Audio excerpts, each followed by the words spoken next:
اعوذ باللہ من الشیطان الرجیم بسم اللہ الرحمن الرحیم ولا تنظر نفس ما قدمت لغد سورۃ الحشر کی آیت نمبر 18۔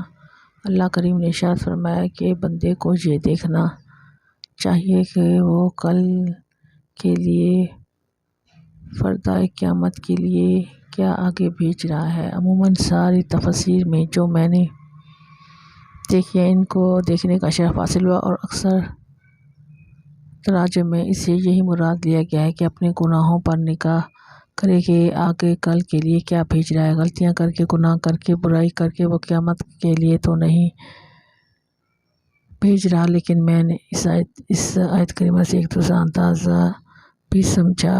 الحمدللہ اللہ نے مجھے ایک دوسرے انداز کی سمجھ بھی عطا فرمائی کہ گناہ تو ہی ہے ہی، گناہ ہم جو نیکی کرتے ہیں اسے بھی ہمیں دیکھنا چاہیے کہ کیا یہ نیکی ہے، کیا جس کی امید پر میں اسے کل کے لیے بیچ رہا ہوں۔ ہم جب نماز ادا کرتے ہیں تو اس وقت ہمیں یہ احساس ہونا چاہیے کہ ان رکعات کا مجھے اجر ملے گا۔ آخرت میں جب ہمیں یہ احساس ہوگا تو ہم پوری طرح قیام بھی کریں گے، رکوع بھی مکمل کریں گے، سجود اور جلسے بھی پورے کریں گے، سوچ سمجھ کر آیت بھی پڑھیں گے۔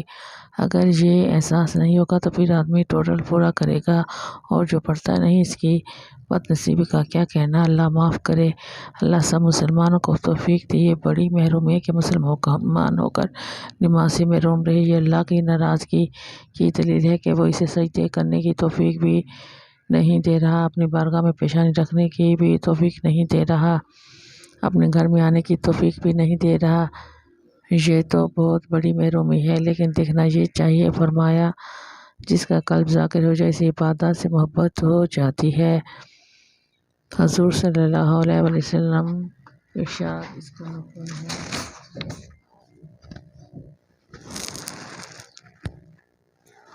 کہ ایک بندہ فجر پڑھتا ہے اور پھر اسے امید میں رہتا ہے کہ ظہر کا وقت ہو، اسے بر وقت ادا کرے۔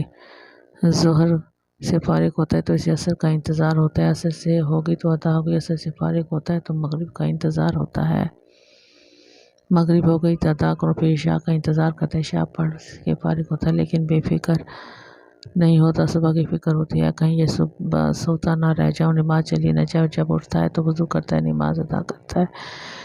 تو فرمایا یہ بندہ جو ایک نماز ادا کر کے دوسری کا دل ہی دل میں انتظار کر رہا ہوتا ہے، اللہ کریم کے فرشتے سے مسلسل حالت نماز میں ہی لکھتے ہیں، گویا وہ رات دن کا ہر لمحہ نماز ہی میں کھڑا ہے، اس طرح اسے اس کا اجر دے گا۔ اب جو بندہ ادا ہی نہیں کرتا، اس بات کو اگر ہم پیچھے لے جائیں تو ایسے نظر آتا ہے جیسے اسے اللہ کے رسول صلی اللہ علیہ وآلہ وسلم پر اعتبار نہیں ہے، جو کچھ حضور صلی اللہ علیہ وآلہ وسلم نے فرمایا اسے اس پر اعتبار نہیں ہے، یہ بڑی خطرناک بات ہے۔ سو فرمایا یہ جانچتا رہے۔ ہمارے ذاکرین ساتھیوں کو بھی بڑا تجسس ہوتا ہے کہ کوئی مجھے بتائے میرے مراقبات کتنے ہیں، کوئی مجھے بتائے کہ کس کو کیا منصب مل گیا ہے۔ قرآن بتا رہا ہے کہ جب ذکر قلبی نصیب ہوتا ہے تو کیفیت قلبی نصیب ہوتی ہیں۔ تو ان الذین عند ربک یستکبرون عن عبادتہ، جنہیں تیرے رب کا قرب نصیب ہوتا ہے، ان سے مفسرین نے مقرب فرشتے مراد لیے ہیں، لیکن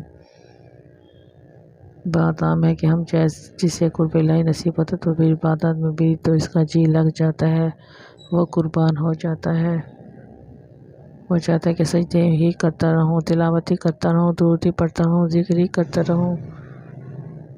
اللہ کی عبادت سے محبت ہو جاتی ہے۔ وَيُسَبِّحُونَهُ، ہم وقت اسی باقی بیان کرتا رہتا ہے۔ وَلَهُ يَسْجُدُونَ، اور وہ صرف اس کے سامنے سر بسجود ہوتا ہے، ان کا سر اس کی بارگاہ میں جھکتا ہے، اپنے اعراض و مقاصد کے لیے کسی دوسرے درجے پر ان کا سر نہیں جھکتا، کسی اور کے سامنے سجدہ ریز نہیں ہوتا۔ اگر یہ کیفیت نصیب ہو تو ایک لمحے کے لیے 10 دروازوں پہ سجدے دیتے ہیں۔ عاجزی کرنا، منتیں ماننا، یہی سجدہ ریزی ہے۔ جو سر اللہ کی بارگاہ میں نہیں جھکتا وہ بے شمار دروازوں پر جھکتا ہے، جو اللہ کی بارگاہ میں جھکتا ہے وہ پھر کسی دوسرے دروازے پر نہیں جھکتا۔ اس آیت کے پڑھنے سے ایک سجدہ واجب ہو جاتا ہے، پڑھنے اور سننے دونوں طرح سے۔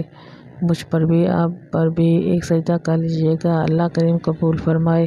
اللہ تمام مسلمان کو ذکر قلبی خفی نصیب فرمائے، وہ کیفیت نصیب فرمائے، اپنے اور اپنے حبیب صلی اللہ علیہ وآلہ وسلم کی محبت اور عبادت میں رغبت عطا فرمائے، آمین ثم آمین۔